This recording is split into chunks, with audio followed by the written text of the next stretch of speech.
CM वही लेकिन cabinet नहीं। कल मैंने आपको बताया था कि गुजरात में सभी मंत्रियों ने इस्तीफा दे दिया है। आज शपथ हुई।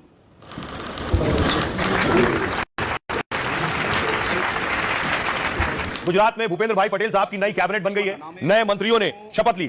रमेश कुमार संघवी ईश्वરના નામે સોગંદ લઉં છું કે જીતેન્દ્ર સોજીભાઈ વાઘાણી સ્થાપિત ભારતના સંવિધાન પ્રત્યે હું નરેશભાઈ મગનભાઈ પટેલ હું ભારતના સાર્વભૌમત્વનું અને અખંડતાનું સમર્થન કરીશ। હું શ્રીમતી રીવાબા રવિન્દ્રસિંહ જાડેજા ભારતના સાર્વભૌમત્વનું અને અખંડતાનું સમર્થન કરીશ। હું હર્ષ રમેશ कुमार संघवी ईश्वરના નામે अब हर्ष सांघवी ने शपथ लिए। डिप्टी सीएम का पद मिला और उसके बाद देखिए उनके समर्थकों में उत्साह और जश्न। नई कैबिनेट और नए मंत्रियों की शपथ के बाद यह उत्साह था। दूसरी एक और तस्वीर देखिए, कांतिलाल ने शपथ ली, उनके समर्थक जश्न में डूबे। और उसके बाद शपथ के बाद देखिए खुद भूपेंद्र भाई पटेल का काफिला, उन्होंने आज कैबिनेट की बैठक भी ली। आज एक साथ बैठी। सीएम गुजरात के भूपेंद्र भाई पटेल ने अपने नए मंत्रियों के साथ बैठक ली। कई नए चेहरे हैं, इसमें से बहुत से लोगों को हटा दिया गया है। सवाल यही हो रहे हैं कि आखिर अचानक क्यों सभी मंत्रियों ने इस्तीफा दिया और नई कैबिनेट बनी। હું શ્રીમતી રીવાબા રવિન્દ્રસિંહ सरकार वही है लेकिन तस्वीर बदल गई है। मुख्यमंत्री वही हैं लेकिन वजीर बदल गए हैं।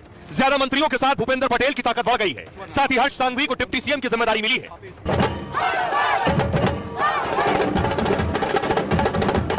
હું શ્રીમતી રીવાબા રવિન્દ્રસિંહ જાડેજા रविंद्र जडेजा की पत्नी रिवाबा भी मंत्री हो गई हैं। એને પ્રકટ કરીશ નહીં। તેને પ્રગટ કરીશ નહીં।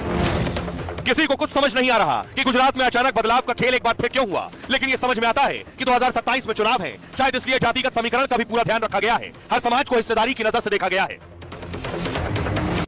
और आइए आपको बताऊं नई कैबिनेट की शक्लो सूरत कैसी है, कैसे दिखती है ये कैबिनेट। ये है नए मंत्री।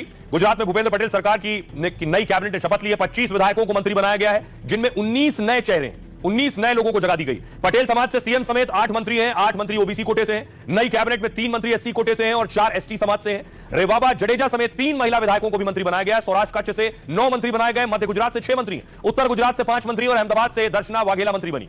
दक्षिण गुजरात से 4 विधायकों को भी मंत्री पद दिया गया है। सबसे पहले हर्ष सांघवी ने शपथ ली, उन्हें डिप्टी सीएम बनाया गया है। पहले गृह मंत्री थे।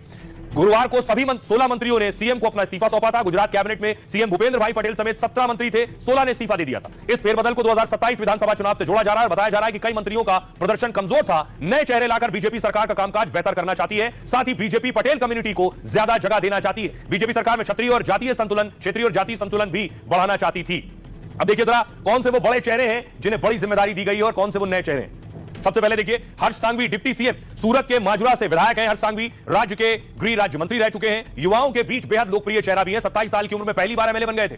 अगला नाम है रिवाबा जडेजा का। जामनगर उत्तर सीट से विधायक रिवाबा 2019 में बीजेपी में शामिल हुई थी। करणी सेना की महिला शाखा प्रमुख भी रही है। टीम इंडिया के क्रिकेटर रविंद्र जडेजा की पत्नी है। अगला नाम है अर्जुन मोड़वाड़िया। पोरबंदर से विधायक हैं। 40 सालों तक कांग्रेस में रहे हैं। गुजरात कांग्रेस के अध्यक्ष भी रह चुके हैं, लेकिन 2024 में बीजेपी में आए। 2022 का चुनाव कांग्रेस के टिकट पर लड़ा।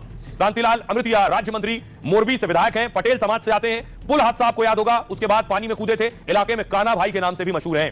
शपथ के बाद सुनिए जरा क्या कुछ कह रहे हैं सियासतदान। मैंने शपथ ली है हमारे वड़ा प्रधान नरेंद्र भाई मोदी और अमित भाई शाह और हमारे मुख्यमंत्री भूपेंद्र भाई पटेल, हमारे प्रमुख जगदीश भाई पंचाल और हमारे संगठन महामंत्री रत्नाकर जी, सब ने मेरे पे जो विश्वास रखा है, सबका विश्वास से मैं अच्छा काम करूंगी और संगठन से लेके सरकार का भी अच्छा काम होगा और मुझे जो जवाबदारी मिलेगी उसमें मैं निष्ठा से काम करूंगी। કેન્દ્રીય નેતૃત્વ का खूब आभार है।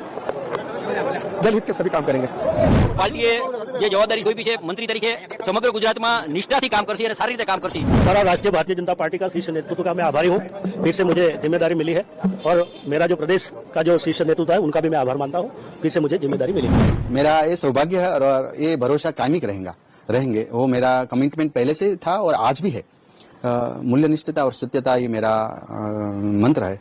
बस इसके साथ मैं चल रहा हूँ। तो भूपेंद्र भाई पटेल की नई टीम तैयार हो गई और अब बात